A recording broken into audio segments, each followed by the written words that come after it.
Hi, Chuck Etheridge here, English 4322, Week 4.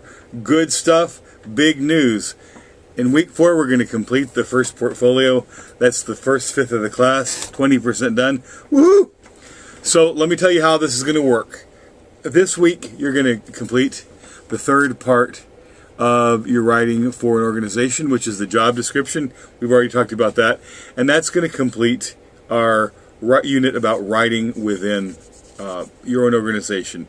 We started out with memos and internal communications, policies and procedures, which let people know what they how the organization runs. Talk about job descriptions, which lets people know what they should be doing and gives management a way to evaluate efficiency and how people are working.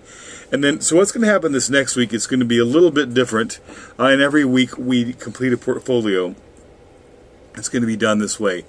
So on Tuesday, we're going to follow the same procedure. We're going to watch this video. We're going to do a little bit of peer review. But then on Thursday, we're going to go ahead and finish the final draft of our job description. And then we're going to write a reflective memo, in which you reflect upon what you've learned for this unit. You could talk a little bit about what you've learned in general about writing in a nonprofit agency from your reading, from your writing, from your own experiences as well. Talk a little bit about each of the genres that we wrote. Talk a little bit about your memo.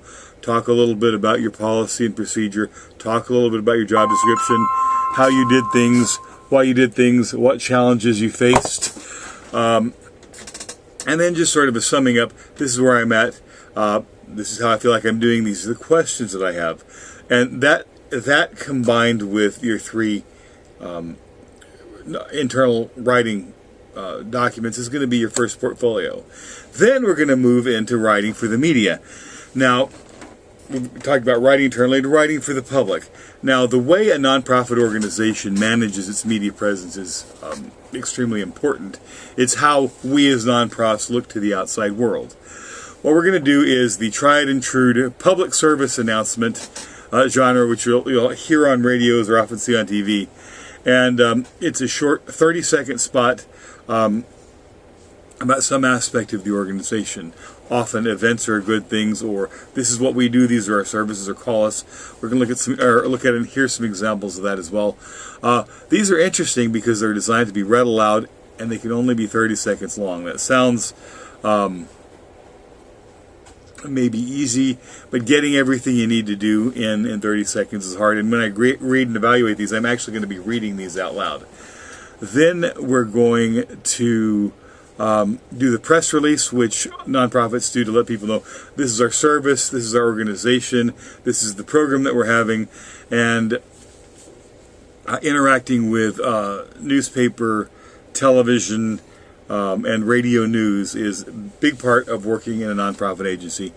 And then we're also going to talk about the social media, and we're going to write some professional or nonprofit-based social media posts, because the way an organization handles its media presence is very important and very proactive. I'm going to give you two brief examples. You probably don't hear about the Susan B. Komen Foundation much anymore. They were the breast cancer awareness one. And the Wounded Warrior also, the Wounded Warrior Project also was much in the news about a year ago about misappropriation of funds. And the point isn't whether they are good or bad organizations. The point is that both organizations let somebody else control the story. All this stuff broke about the Susan B. Komen Foundation, that they were using money to promote a particular political agenda, which many perceived of as being anti-women's health.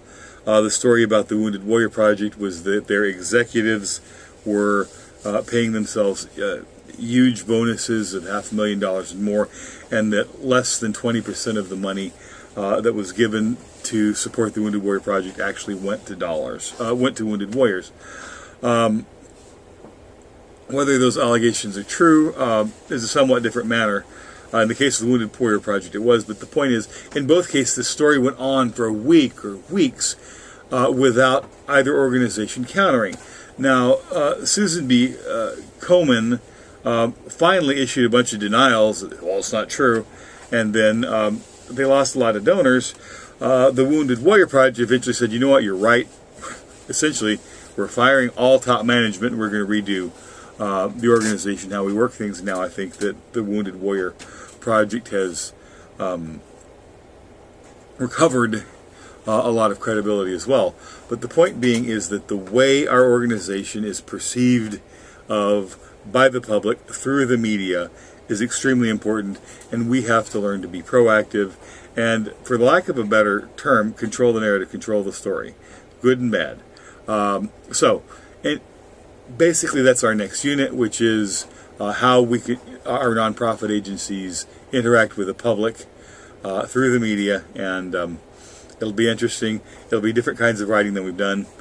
It'll be a ride, but hopefully it'll be a good ride. Okay, thanks. Look forward to seeing more of your work.